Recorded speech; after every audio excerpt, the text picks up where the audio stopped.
Welcome back, YouTubers. This is Omar from Near Mint Condition, and today I'm going to do a really quick overview of this new Promethea Book 1, the 20th Anniversary Deluxe Edition, so please stay tuned.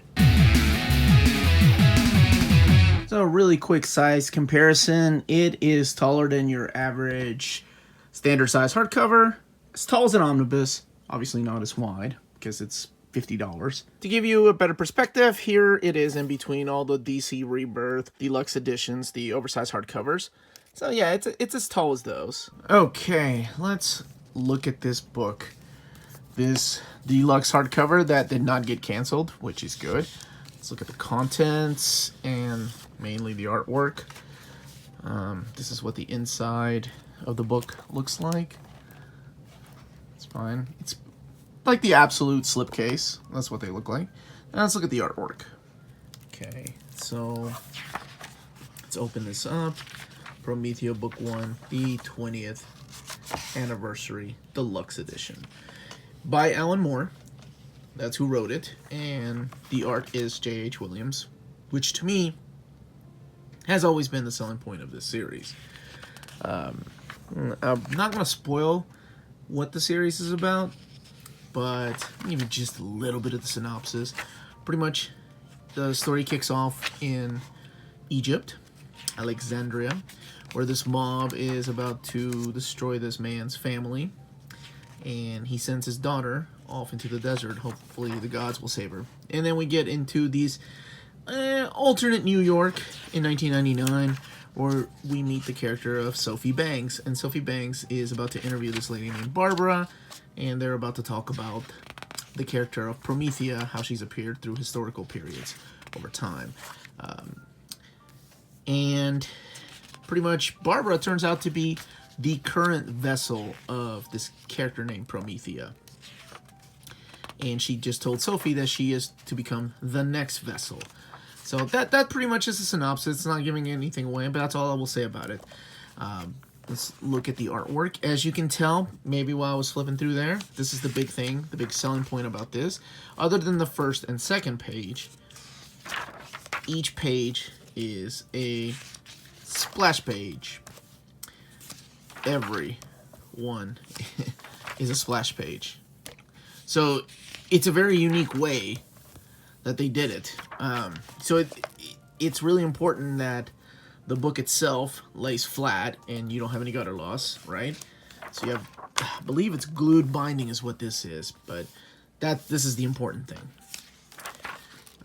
And beautiful, beautiful artwork by J.H. Williams. Amazing artwork. And then we have Mick Gray, who did the inks. Let's flip a little more through here. Alright, let's see. Let's flip through here. Like stuff like this. And also Jeremy Cox. He is the guy behind the colors. Yeah, that is beautiful. And you can tell how flat the book lays. Turn the page.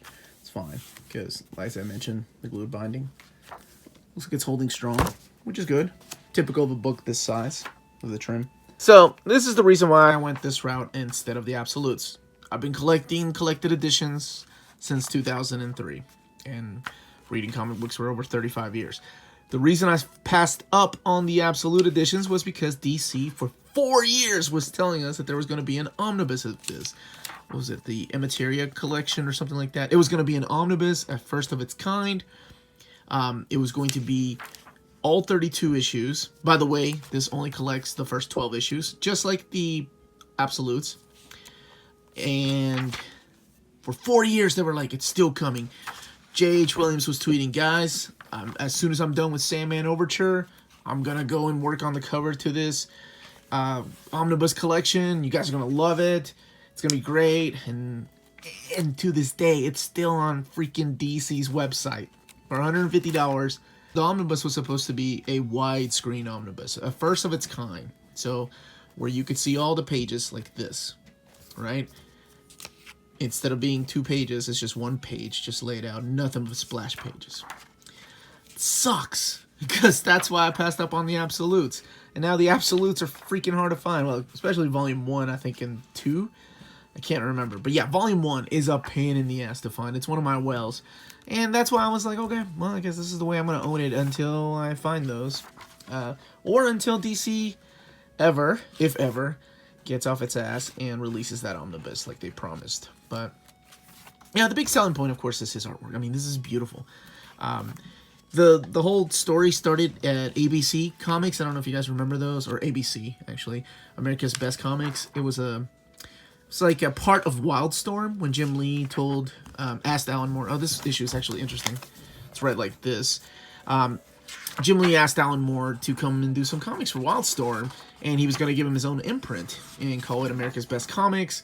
And that's where Tom Strung came from, and that's where Top 10 came from, and then Promethea and a couple of others. Basically just Alan Moore stories. Yeah, can you imagine this in a just beautiful omnibus format? Breaks my heart. And yeah, that is one amazing thing about J.H. Williams. He's able to adapt his art styles into different art styles. I've never seen an artist do that. It is so amazing. The story itself is pretty fun. It's a little complicated at first, and I don't think I dug it as much. I've only read it one time, so I'm really looking forward to rereading it. Brad Meltzer wrote in afterwards, back in 2009, when the first Absolute came out, I guess. Didn't bother to ask anybody else, and I seriously doubt that Alan Moore would ever write something. And then here's the script. That is the extra. So yeah, and then ABC Comics kind of folded, of course, when DC went and bought Jim Lee's company, and it's now released under the Vertigo imprint, as you can see from the spine. And that is book 1. And that's it. That's everything included in the book and what the artwork looks like, which I think is the best selling point of this book. Of course, it also has the name Alan Moore attached to it, so I kind of wish DC would have done that omnibus, but I guess this is the route I'm going to take for now, until I find those absolutes. Anyway, thank you very much for watching, and don't forget to hit that like and subscribe button if you enjoyed what you saw. And remember to turn into our panel show that comes out every Thursday. Again, this was Omar, thank you very much, and remember, if it's classy and cool, it must be near mint.